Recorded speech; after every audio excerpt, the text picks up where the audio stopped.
Hey, Thomas, welcome back. How are you today? I'm great, Dharam. Thanks for having me on this webinars. Yeah, you're always welcome. And actually, thank you for coming with your knowledge and wisdom and sharing with the people. It's great to have you in this series.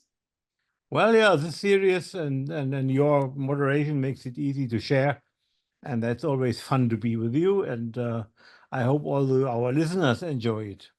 Yeah, I'm sure I'm getting feedback that they are enjoying and love to see more feedback. Guys, if you're watching, if you're loving Thomas and Thomas, the way he explained, and of course of me as well.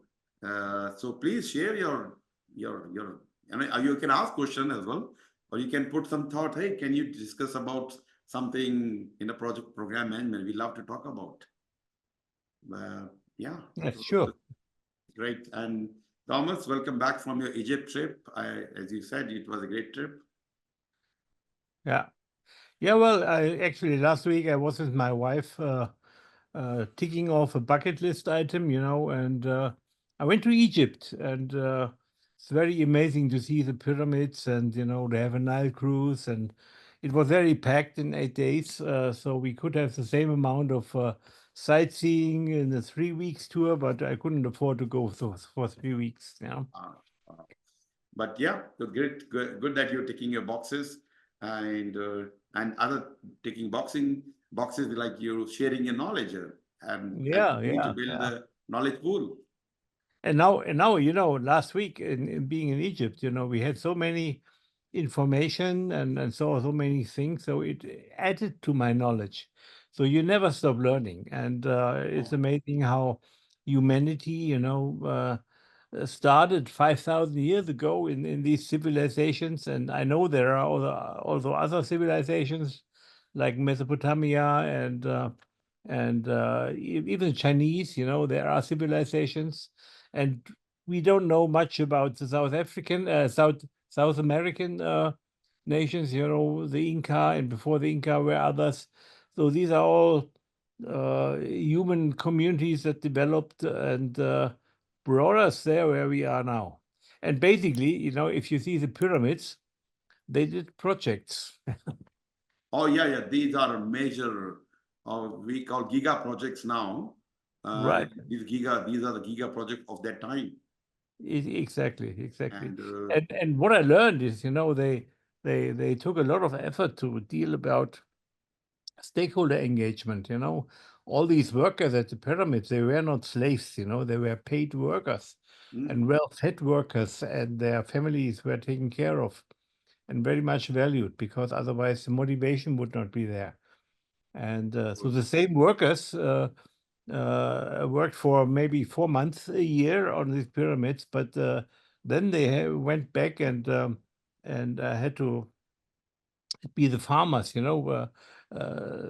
dealing about the crops and the seeds and the harvest. And so this was going along and along. And this was, the pyramids were built 3,100 before Christ. This was the first kingdom of Egypt. But I think, how was decision making done there? And it is the same as today. A lot of politics, a lot of bias, and a lot of things in the air. It's not all fact based and not all based on Yeah. rational thought. And that's why when we visit these places, we get to know, especially from project management point of view, how was the project management in those days? Was there any, somebody randomly picking, do this, or this was very structured, very methodological, without having PMI at the time. Yep, that PMI Yeah, was not yeah. there, Yeah. without having PMBOK. But somebody has done a good job by, in those days, probably there was PMBOK at that time. We Yeah. don't know about it. Yeah, well, we learn a lot about it, and actually they were also learning. So the first pyramid was a disaster, Yeah. and the second and third and so on also were disasters, because if you build a pyramid that has a height of 150 meters, has an immense weight on the tombs that are within the pyramid. So they Mm. had that we have developed some techniques how to make sure that it doesn't break together, you know. And so Okay. the angle which it was also tested, you know, and Yeah. there's a lot of things what's going on, what we do today, you know. Yeah. I'm sure they did some daily stand-ups. Look, this is a very interesting topic, and we let's keep it for another time because that technology or that project management in those days, a lot to learn from that. We started one session previously in one of the podcasts we did. We did not complete. Let's have the second part of that. Going back to this same topic, the topic was how to make better choices for your projects. So we have talked a lot about this topic, and I will ask you a few more questions and we'll go through them. Yeah. Yeah, sure.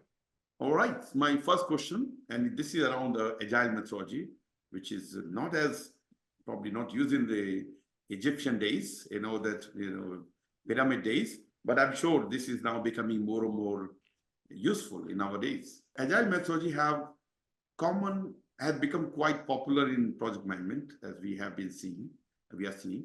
How do these approaches facilitate better decision making, and what are some familiar challenges managers faces when implementing them? Yeah. Well, yes, in Agile, you know, it very much supports team decision making. You know, you have a team, and normally you don't have an assigned leader. You know, you may or may not have, but in the end, even if you have a leader assigned, so he or she will promote, you know, team decision making, and which is a benefit because you can build on the diverse viewpoints, diverse experiences, diverse even specialties of the team, and they will be giving you a lot of data. But also, you know, what you might not forget is that outside of the team, there's also a lot of valid data and information you might build upon with your decisions. So I think while the team decision making is an aspect of agile teams, you know, and it's a kind of democratic, so you have to decide, is it a majority or do we all have to consent to the topic, you know?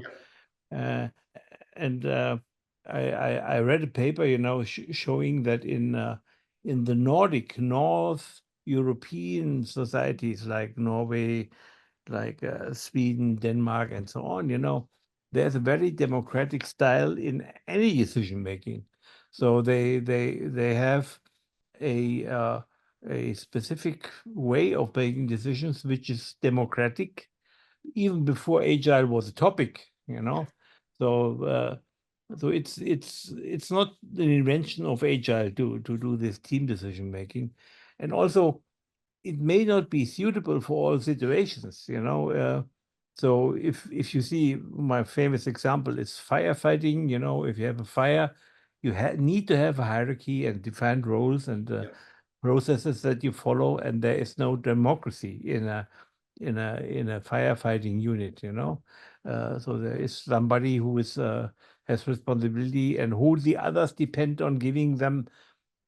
I don't want to call it orders, but giving them assignments to support the whole team. So it's not only that the team is making decisions, but the team is also working together best if everybody knows what is his role and what is his specific responsibility. So this agile um, is very helpful, you know, to bring in some more democratic ideas in other teams, but it also has its limitations there, you know. Maybe hybrid, if you hybrid is basically what you see in reality, because there is seldom a team that is, can say, purely agile, and there's no team that is purely waterfall. So there will be some mixture in reality, and as well there will be some hierarchy in teams, especially in big organizations. You have a hierarchy, and you will assign people that are that are responsible for something which is a little bit contradictory to what the Agile team think they should have. So these are the challenges of the Agile decision-making things. So sometimes you still have not only a assigned responsibility of a leader, of a team leader, of a project manager, if you want, but there's also a legal responsibility, yeah, because somebody is in charge and may be sued and whatever, and may be fired if he doesn't fulfill his responsibility. And if you don't have this, you might see some behaviors that are withdrawing. So if people say, I don't want to have this responsibility, we are agile, they might, and you might see things like cover your ass emails or scapegoating, when these things are a little bit not so good. So agile is also looking, that's one thing, it's looking inside of the team, inside of the project, of the task.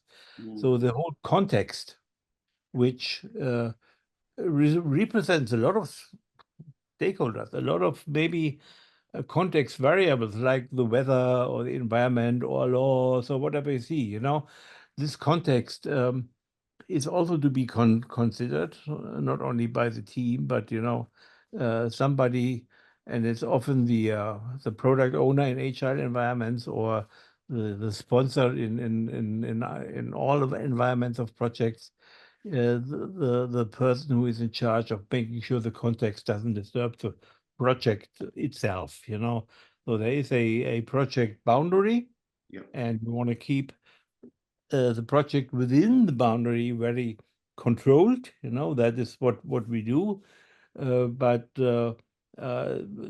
context is changing, and you want to protect the project against the changes in we sometimes call it VUCA, when we see, okay, the outer world has an influence on our projects, but the problem is a project is also defined by its charter, by its original plan, by its maybe business case, if it's there, then you have the problem that this business case, this charter, this original plan might have to change a lot if the context changes, and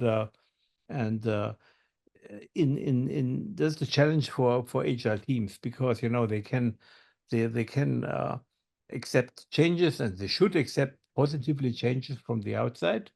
But if the outside is changing in a more political way, in a more wider way, then these are not changes to scope or to features or whatever, but these may be changes to political, legal, and whatever things that are not really in the scope of the agile team. Yeah.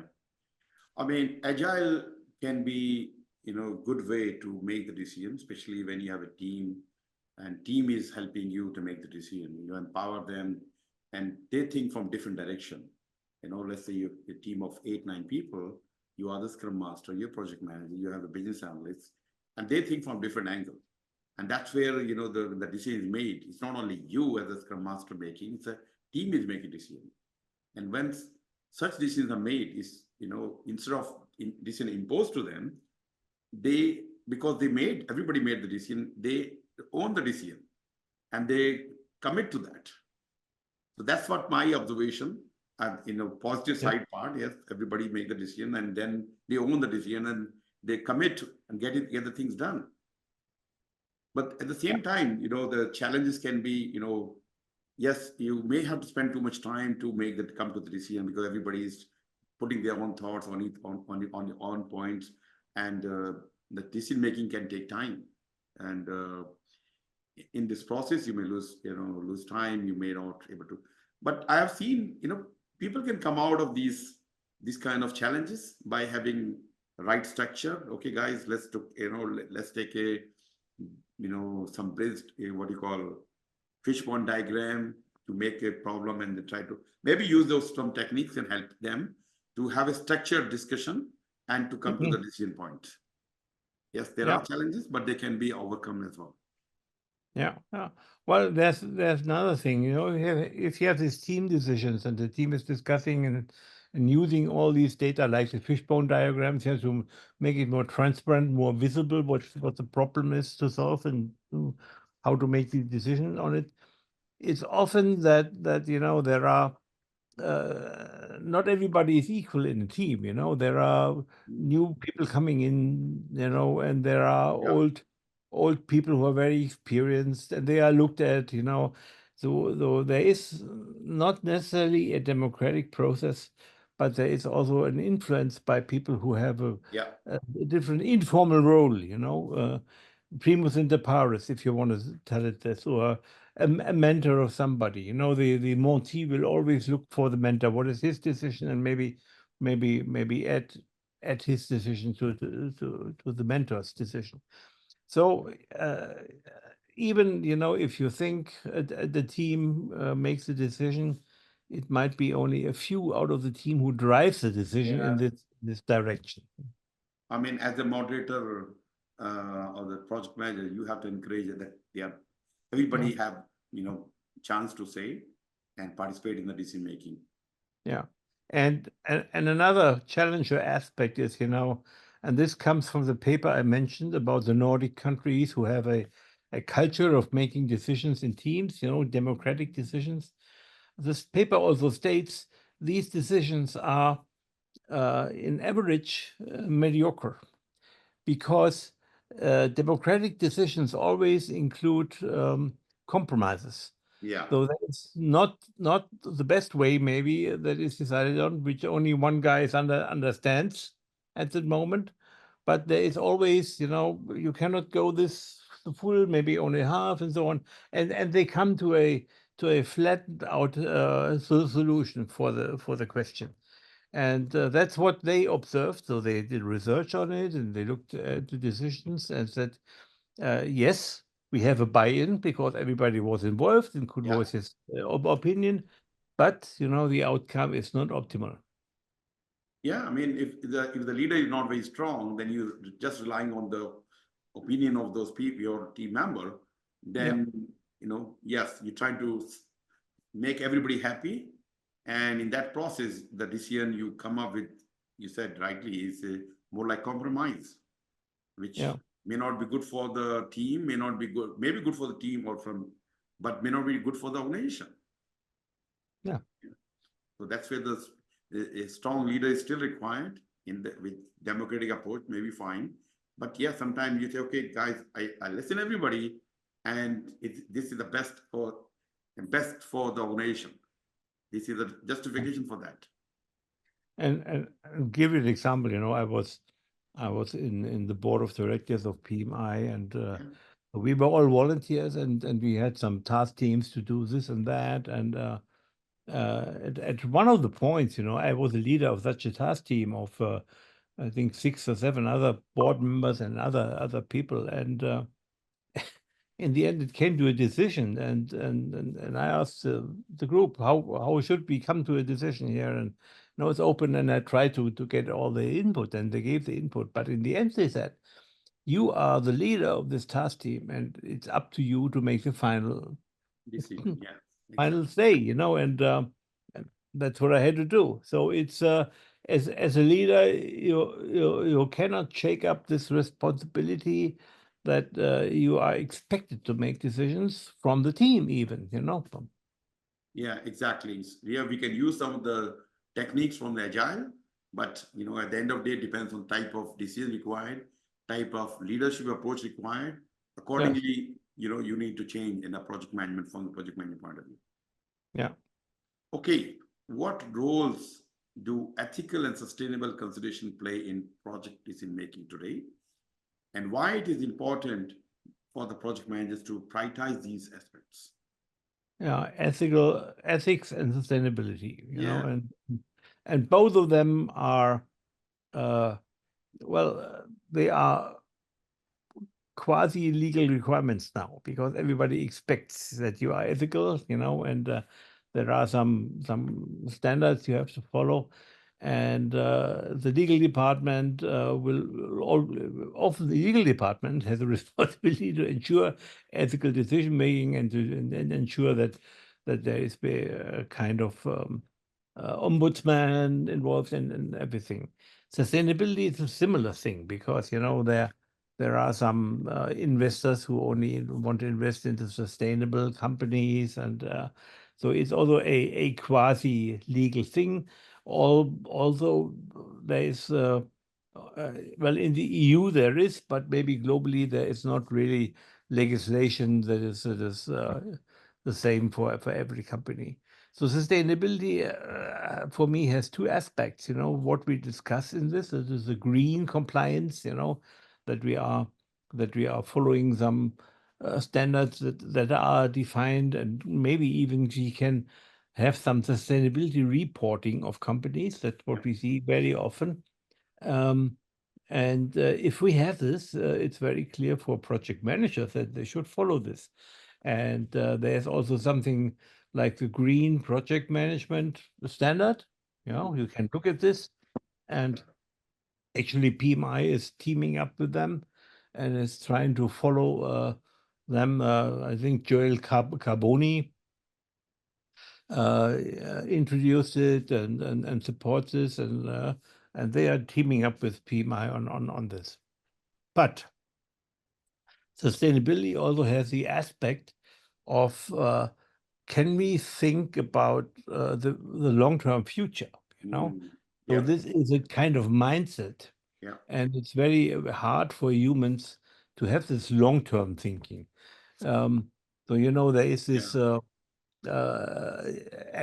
you know, if you have a long-term thinking, it's better for your life. It's better for your benefit because you don't do this knee-jerk reaction, but you think about, okay, what's going to happen in a year or 2 or 3, and I want to prepare for this.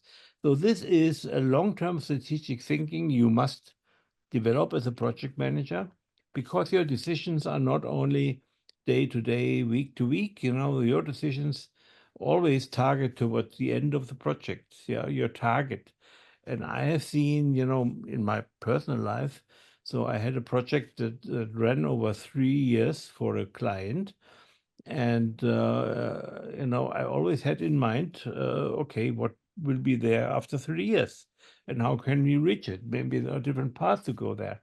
While some management in my company, you know, they were more short thinking because they had annual and quarterly targets, you know, and so you have to, as a project manager, you have to balance this. If you know that is your project goal, and the end goal is in 3 years' time, and then you will be measured by client satisfaction and did you meet budget and everything.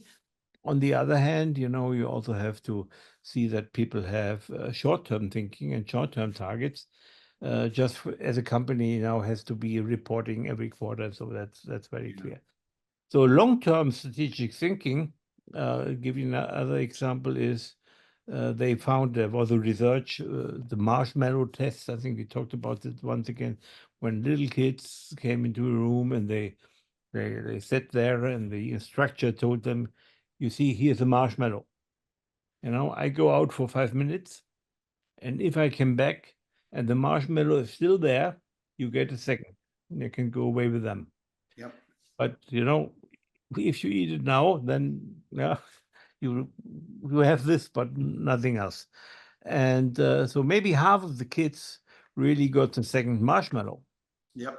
And the same kids were then surveyed 20 years later when they're maybe 21, 23. And there is evidence that the kids who got the second marshmallow developed a ability of sustainability thinking, you know, that helped them to have better success in life. So they were better in school, they had a better social environment. And so sustainable thinking, strategic thinking is related to well-being. That's what I want to say. And it's the same for projects, you know, maybe not in 20 years, but in 3 years. And that's what's helped me all the time. If you have short-term problems, think about, you know, 3 years' time where you want to go. And then you have another aspect, another perspective on that problem. So let's talk about ethics, because it's the second part of the question, you know.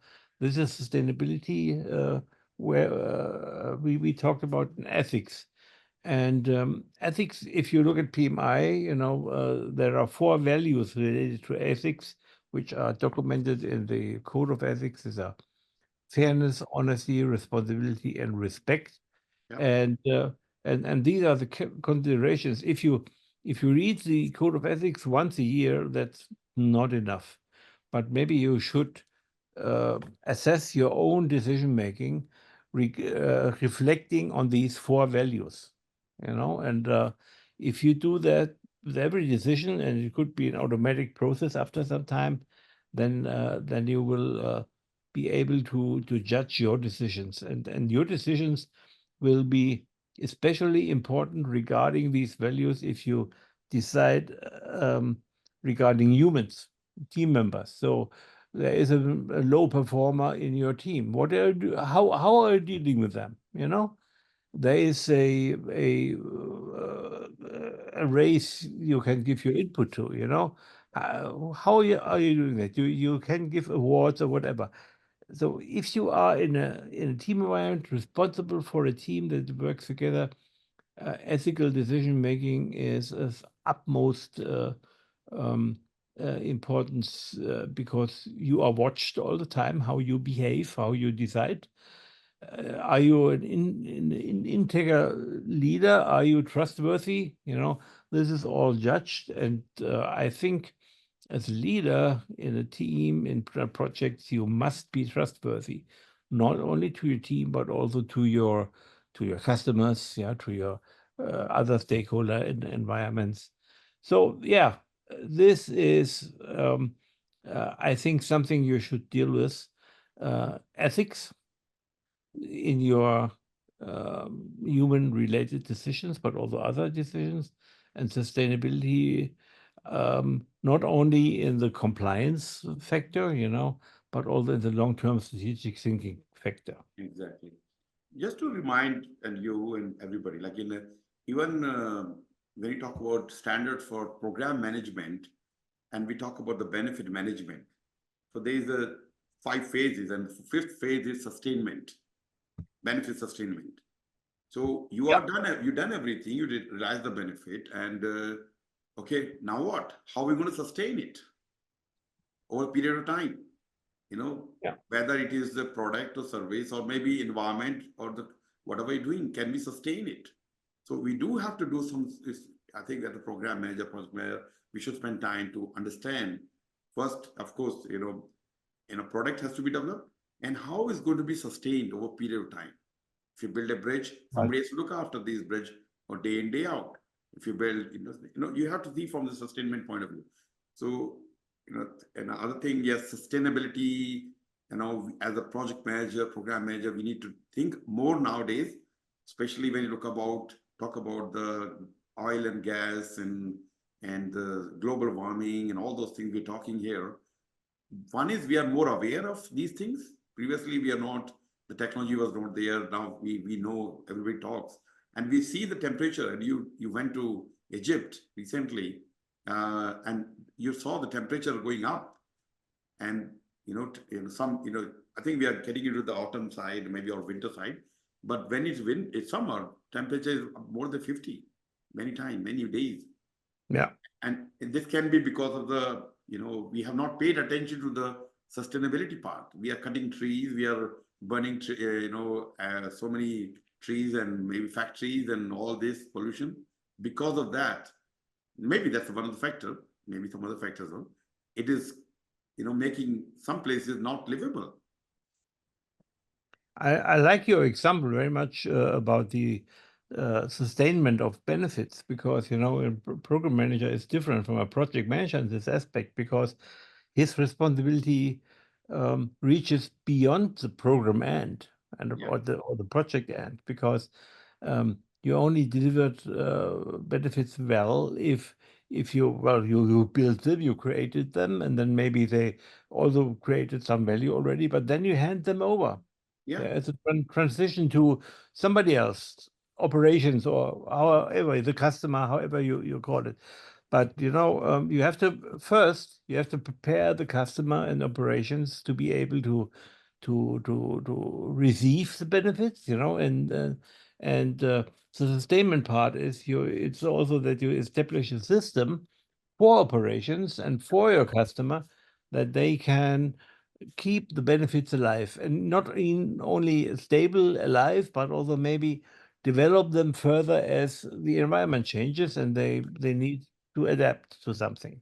Yeah. I like this very much because the term sustainability is much wider than the term than we are thinking about our global warming catastrophe. It's a Yeah. catastrophe, but a project can only do so much against rising waters, But Yeah. a program can do a lot to make sure the benefits are sustained over some more time than the Just to project. give you, just to give you example, let's say you are a construction, you are building you're going to build another high rise, okay? And where are we building? We're going to cut a lot of trees in the, this was a beautiful, forest area. Now it's being demolished, and we're putting new buildings after buildings, and you know, we are putting concrete jungle now, and now because when we have rain, the water is not going out, is more flooding also happening. Yeah, So we need to think long term, not just okay, we just build a bridge, or we build the high rise. My job is done. Somebody has to think, okay, we are cutting so many trees, we're going to have concrete jungles, 1,000 people living here. What about the oxygen? Or what about the pollution going to happen here?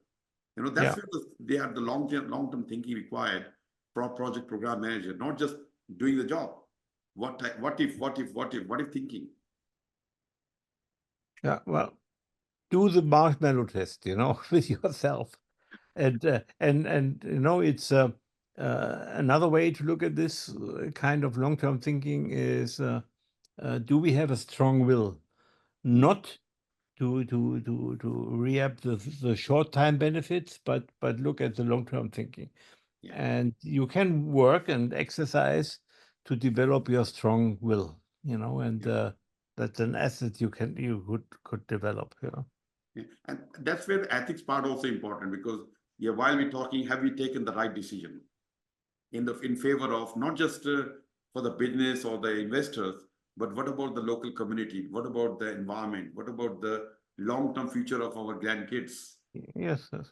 It's a matter of fairness, In the Germans' highest court, they made a decision that some decisions of the German government were to be withdrawn because they didn't recognize they were not fair for future generations. Yeah.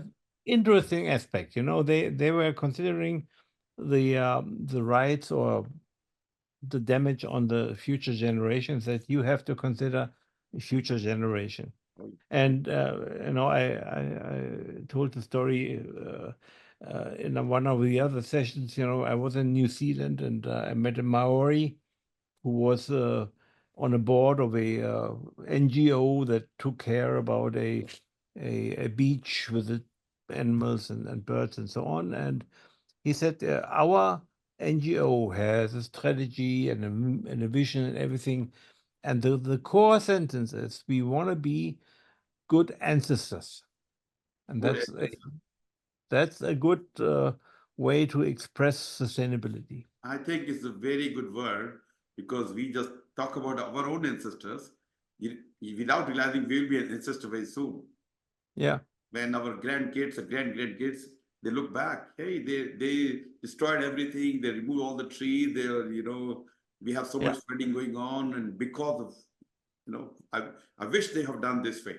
So I think that's a good point, when as a project or program manager, or even organizations, when going through this mega billion-dollar like big program projects happening, they have to think long term, not just short term benefit for my Yeah. organization or for the success of project program, looking for the future generations as well.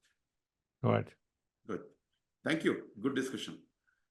Okay, my next question is, cognitive biases can significantly impact the decision making. How can project manager identify and mitigate these biases to ensure more rational and objective choices? Well, yeah. it's important to identify the biases, to be aware of this. And maybe it's not so much important to mitigate them, because biases is how we are. We are human. A AI may not have a bias. We have data, they calculate, and they come to some statistical things. What is the bias? And we learned about bias only in the last 30, 40 years. And Kahneman, the psychologist, he developed his bias teams, and and won a Nobel Prize about this, looking at how do we make decisions, thinking fast, thinking slow. This was his key book. I really recommend to read. It's not easy to read, but there's a lot of things in there. And he talks a lot about biases. And somebody said, not Kahneman, there are about 200 known biases, which people have. Yeah. And it's something people just have, and so if you have two arms, you don't have to fight your arms, it's just part of you. It's the same. You can expect your biases, but you should be aware of your arms, and you should be able to put them into certain positions deliberately, and the same as with biases. And you also should be aware if somebody else from the outside wants to play your biases to his benefit, and to your disbenefit. So, give you an example. So we have this planning fallacy that we do a planning, but we regularly underestimate tasks we are planning. Yeah. In duration and in efforts and in everything, because maybe we have an optimism bias, Yeah. in that. Self-serving bias, is when we are going and saying, okay, we only accept information and data, and that confirms our previous thinking, and Yep. that's self-serving, or hindsight bias. So in the hindsight, we can rationalize every decision. There is no mistake. We can always say, and in hindsight, so I was in project management for some decades, and in hindsight, I say every one of my projects was a success, and it's true. Now, if I talk to people, everybody would say it's a success. Nevertheless, in between, we had some other views, and maybe some other troubles. So. What can you do about your biases? Build awareness about biases at all. I said 200 is something. By the way, Charles Munger, who passed away last year, he was the lifetime friend of what's it called? I don't recall his name, though. He's the richest man of the world, with all these investments. Not Elon. No. The guy who is on the stock market, and he owns. Okay. Look up Charles Munger, and he published some papers on biases, on how people make decisions. Yeah. And that's very and enriching to read through these, because that's how he, from his experience, brought up, how people behave and why they behave. It's not rational at all. It's really that they have some views, and they tend to do this and that, and yeah. Another bias I came along is anchoring. Anchoring is that if somebody gives you a first information, you tend to stick to that, and take it for granted and do that. That's why it's important, if you negotiate about a price, you have to be the first who sets your price baseline. If you said, okay, I want to buy this item for $5, or you say for $1 million. So this kind of anchoring the further discussion. Nobody, if you talk about 1 million for this item, nobody will start with $6, you know. So it's, but we'll talk totally unreasonable, you know, maybe you come up with $500,000, but that's better as the $7 otherwise, you know, you would have reached. So this anchoring is something you can use for your benefit in negotiations, in influencing others, but you should be aware what's happening there, that you have been anchored in this moment, you know. And that's the same thing in project discussions, in team discussions. If an HR team makes decisions, so the first solution idea that is on the table, you know, this is the base for the further thinking, discussion, and development. So it's always good to have somebody on the team who understands these kind of mechanisms and is able to go back, to make the team aware of that, and to go back to the plain level field, you know, that. To understand your biases, you know, somebody said there are three things you could do to become better. Create awareness about biases overall, but your own, you know, where you are. Sleep well so that your brain can work well, Yeah. and try to have different opinions, have a diversity of views, and go in there. So these biases, on the other hand, you know, they are necessary because biases basically provide shortcuts for decision making. Yeah. Exactly. Exactly. And otherwise, you can put all the data and go in an Excel sheet and ask ChatGPT and everything. But you know, you make a decision in 5 seconds, maybe. But if you do it in a rational way, in a structured way, you might take days, you know. So it's speed. And speed is not only important because some decisions need a short time frame to be made. It's also saving energy, your brain. If your brain, and that's why he said sleep well, yeah, if your brain is tired, you don't have just the energy to think more, you know, and to deep dive. I mean, Um, yeah, good thinking. Look, biases are there everywhere. You know, whenever somebody make a decision, they have their particular biases to favor their own countrymen or own religion, or maybe you know there are different type of biases. One is to be, and you did talk about when you take opinion and everything, or you know, time can be one thing. Okay, I take a decision, I don't have to worry about taking anybody's viewpoint, and that may be wrong because you have taken a decision with your own judgment based on your own biases. You know, yeah. oh, this person is, I know this person, he has done this work, and okay, he has done the good work, maybe let's take opinion of other people as well, and listen to everyone. So, and PMI has, as you mentioned about the PMI code of conduct, and it has a mention of bias, you know, on being unbiased. You know, you have different color of people, the different age and different sex. You know, we need to, when the decisions are made, we need to think from different angles, not just my view. I think it should be. So as a project manager, you know, that should be one of the things, especially when you go through the procurement, vendor selection process. Okay, these are the things we have to be careful about. If somebody has some relationship with the particular potential vendor, they should be declaring the conflict of interest, and Yeah. they should not be participating in the decision making.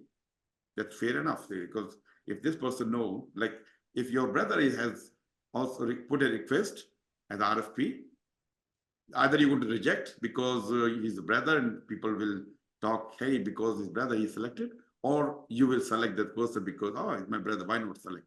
So in either cases, both are not good because your brother is going to be disbenefit because of your and because I have to be fair. And even though your brother may be better than everybody else, so better is take yourself out of that decision making position. Let somebody else look from, you know, what you call open mind.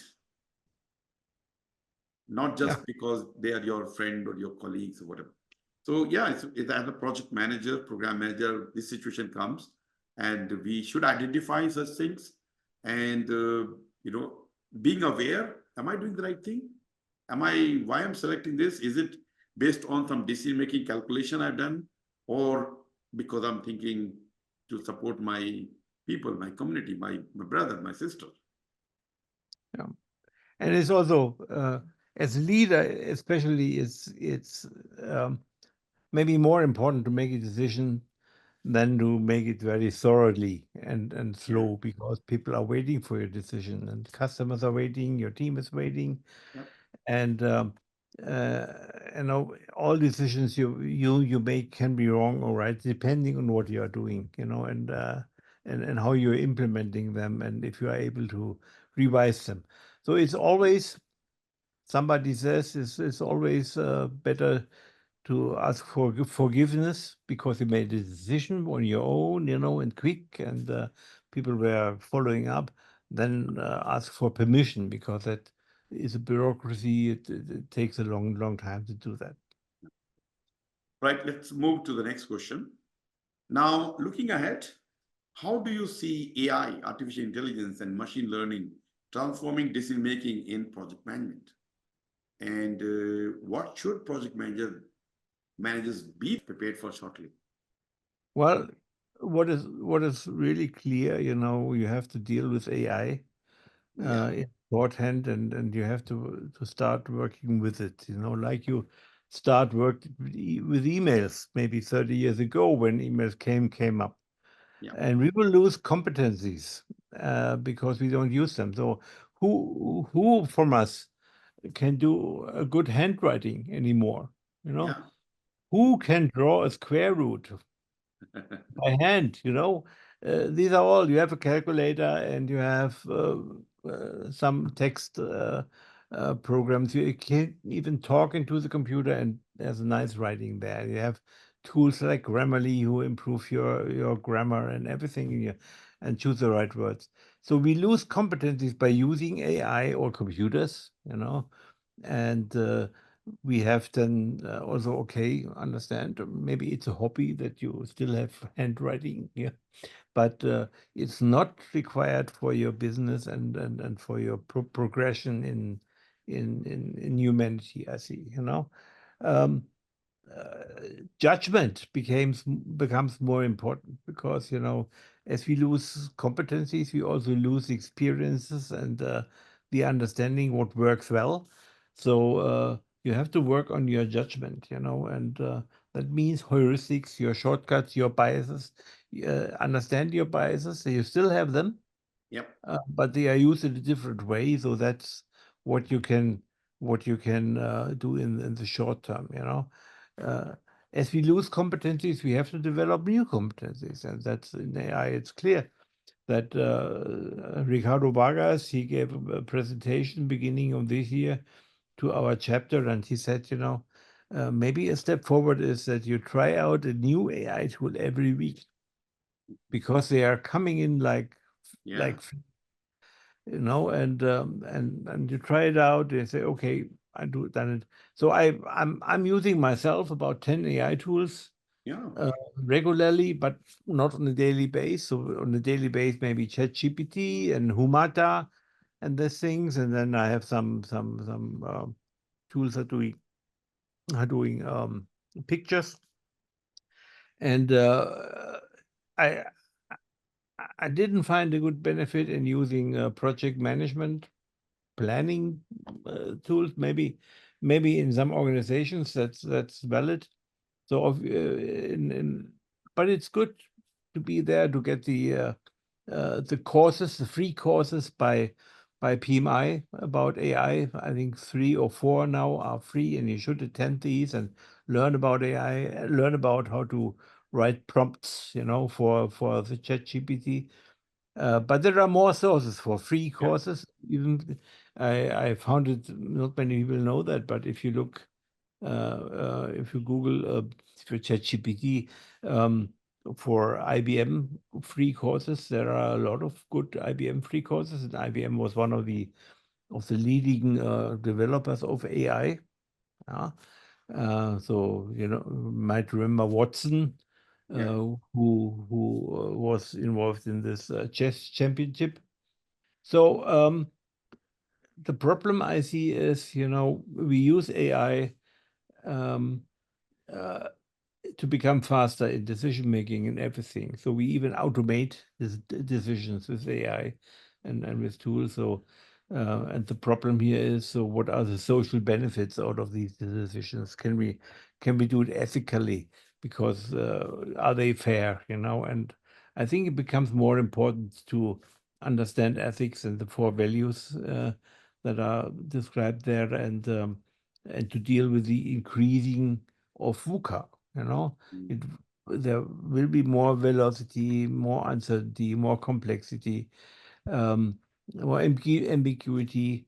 So and I think it's not bad, it's life. But if you have been um, uh, made afraid of VUCA, your fear might increase, and that's not a good base for being calm and making good decisions.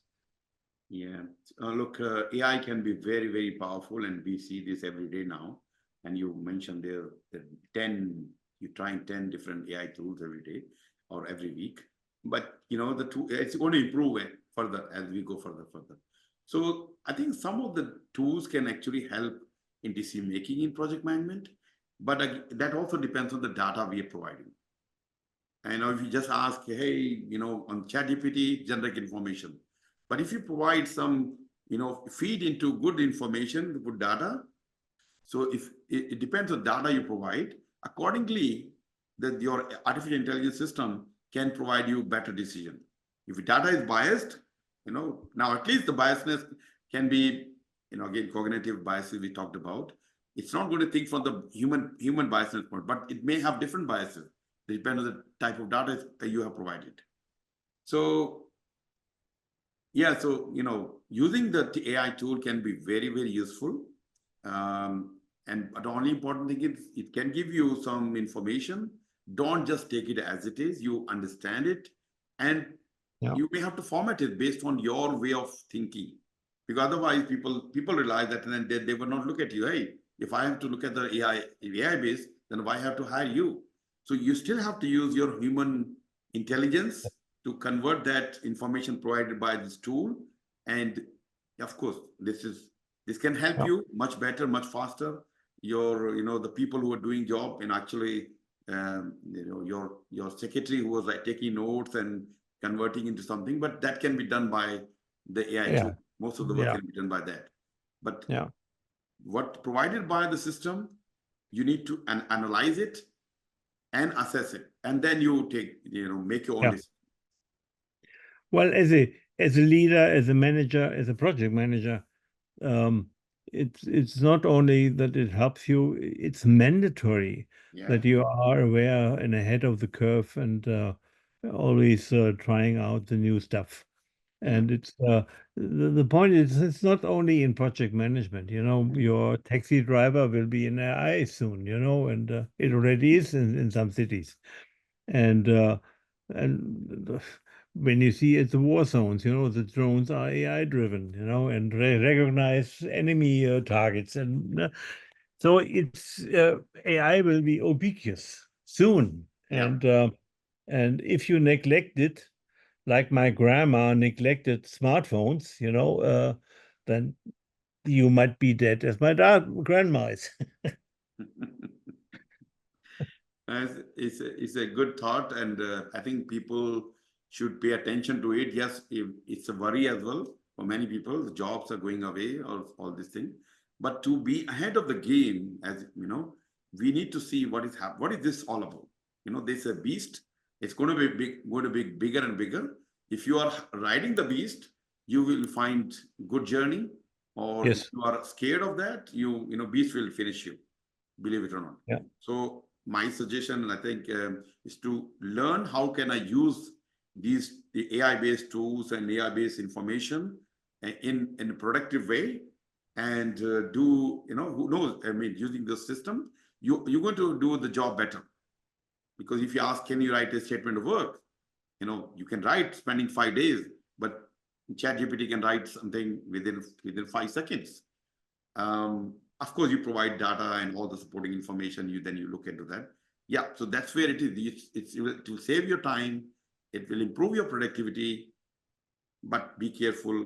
Are you taking as it is or refining it based on your own style and your needs? Okay. Correct, Dharam. I fully agree. All right, great. Thomas, thank you very much once again. You're generously giving the time to the community. It's really appreciated. And I'm thanking you on their behalf. So we'll keep doing as much as we can until we are alive, or, you know, we keep adding this knowledge pool. But thank you for your contribution today, or rather night. Appreciate it. It's my pleasure, Dharam, as you know, and looking forward for the 100th webinar we have here on YouTube at some point of time. Okay, great stuff. Okay. All right, Thomas, thank you very much. Take care, and I will see you soon.